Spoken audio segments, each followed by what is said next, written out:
কথাই বলি, আপনি এবং আমি ঢাকা বিশ্ববিদ্যালয়ের মসিন হলে আমরা বড় হয়েছি। আজকে আপনার সম্পর্কে ছোট্ট একটা কথা বলি, উদিত সূর্যের আভা যেভাবে আপনার রাজনৈতিক জীবনে প্রতিফলিত হচ্ছে, আমি জানি না আপনার শেষ কোথায়। আপনার সভাপতিত্বে আমি যদি অপ্রয়োজনীয় না, জীবনে যেহেতু প্রথম দাঁড়িয়েছি, আমার যদি 2-3 মিনিট আপনার ইখতিয়ার থেকে দিতে হয়, আমার এখানে যার থেকে আমি যদি ফ্লোরটা যদি পাই, আমার না বলা কথা বলে যদি বলতে সুযোগ দেন, এই জন্য আমি আগে সময় নিয়ে রাখলাম। মাননীয় সদস্য, আপনাকে 3 মিনিট বাড়িয়ে দেয়া হচ্ছে। 90-এর ছাত্র গণ অভ্যুত্থানের অন্যতম আপনি রাজনৈতিক বা ছাত্র নেতা ছিলেন। আপনার প্রতি কৃতজ্ঞতা, কিন্তু আমি সময় নেব যদি আমার কথাগুলো যদি না বলা থাকে। আমি এইখানে বলে রাখলাম, আমি এইখানে যেহেতু পার্লামেন্টে যারা কথা বলি, এইখানে কি হতো, খেলা হবে, কোমরে জোর নাই, উইটালামু হাইটটা যায়, এই কথাগুলো এই পার্লামেন্টে হচ্ছে না।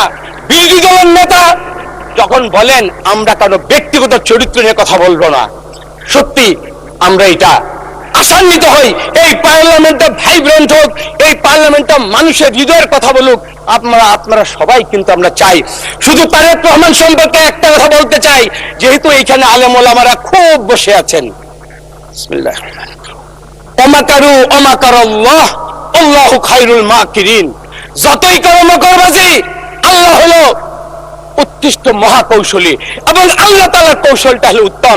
তারেক রহমানের বিরুদ্ধে ফ্যাসিস্টরা 16 বছর মিথ্যা বয়ান দিছে।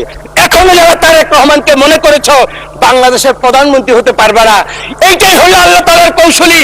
আল্লাহ তাআলা মানুষের ভালোবাসায় সিক্ত করে ওনাকে ইনশাআল্লাহ বাংলাদেশের প্রধানমন্ত্রী করেছেন, যা আমাদের কাছে আজকে বিদ্যমান। আমি আরেকটা কথা বলতে চাই, আমার এখানে জামাতে ইসলামের এক ভাই শহীদুল আলম ভাই, খুব সম্ভবত উনি 2 দিন আগে বক্তব্য দিয়েছিলেন।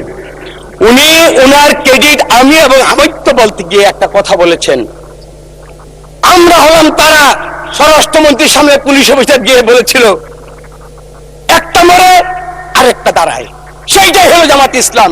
একটু বলি 16 বছরের ধারাবাহিকতায় এখানে ইলিয়াস আলী, নাসিরউদ্দিন পিন্টু, আমিও ইলিয়াস আলীর সাথে গুম হয়েছিলাম। 17 বছর আমরা 600 মানুষ গুম হয়েছি। যেখানে চৌধুরী আলম গুম হয়েছে, সেখানে সাজিদুল ইসলাম মামুন দাঁড়িয়েছে। যেখানে মামুন গুম হয়েছে, সেখানে ইলিয়াস আলী দাঁড়িয়েছে।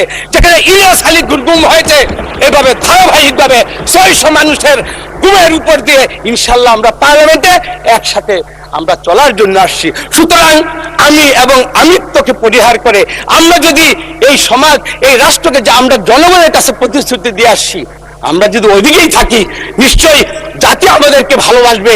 জাতির কাছে আমরা যারা এইখানে আসছি, তাদের কাছে কিন্তু প্রত্যাশিত আলাদা। আমরা সবাই বলেছি মজলুম, আমার তো বলতে দ্বিধা নেই। আমি মনে করি বাংলাদেশের এই 52 বছরের ইতিহাসে তারেক রহমান বাংলাদেশের মজলুম প্রধানমন্ত্রী। এই হাউস থেকে আমরা ওনাকে এই উপাধিটাই দিয়ে দিলাম।